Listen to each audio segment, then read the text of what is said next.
One of the things that Carl Jung said that I thought was really interesting when he was talking about the Oedipal situation in families, I never forgot this.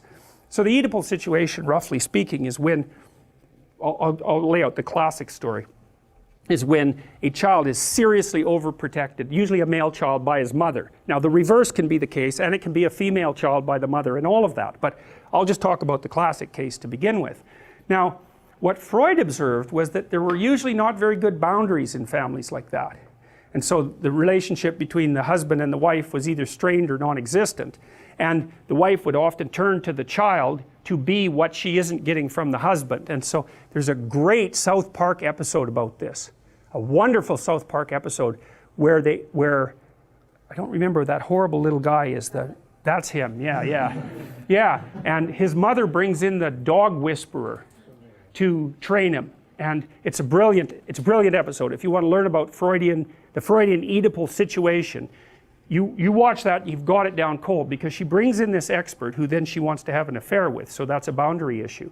And he basically separates her son from him and imposes the same discipline on him that he would impose on a bad dog. Although he also trains the dog's owners all the time, because maybe it's not the dog, maybe it's the owner. There's a horse whisperer movie too about the original horse whisperer that does a beautiful job of laying that out too, because he's very good at fixing problem horses and unbelievably good at diagnosing psychopathology on the part of the owner. He's got a gift for it. But anyways, what happens in the South Park episode is that the dog whisperer gets Cartman, straightened out. And he starts like dressing properly and doing his homework, and the mother is pursuing an affair with the dog whisperer, but he's professional. He keeps his distance, like he keeps boundaries around him. And then he leaves, and then the first thing that she does when he leaves is bribe Cartman basically out of doing his homework so that he can accompany her to, I don't know, a fast food restaurant or something like that.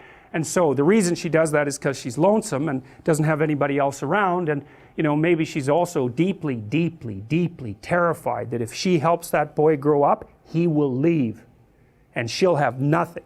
And so mothers who don't have something, say, outside their infants, not merely their children, are more likely to fall into that. And it's no wonder, you got to think that through.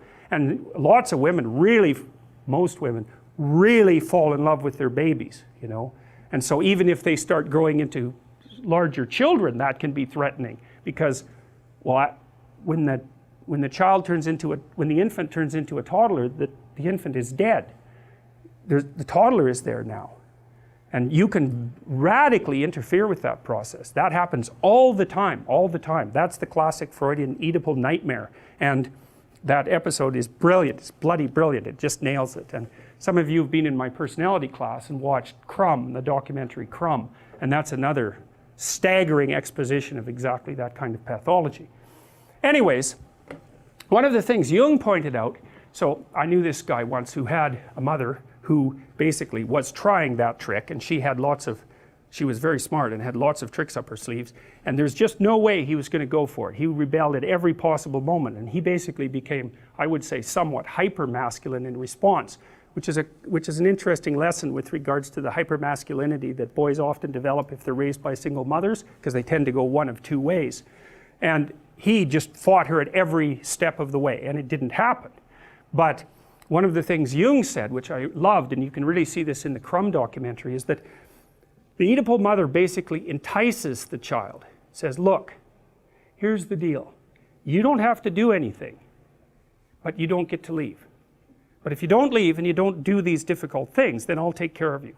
And the child has a choice all the way along there. I mean, obviously, he's outclassed in some sense, but it's not as obvious as you'd think. Little kids are tough, and they make decisions all the time. And so Jung thought about it more as a conspiracy than as something imposed on the child by the mother. And I really like, it's actually a conspiracy between mother, father, and child, actually. And I think that's a good way of looking at it, even though it's really rough, because, well, should you hold the child responsible?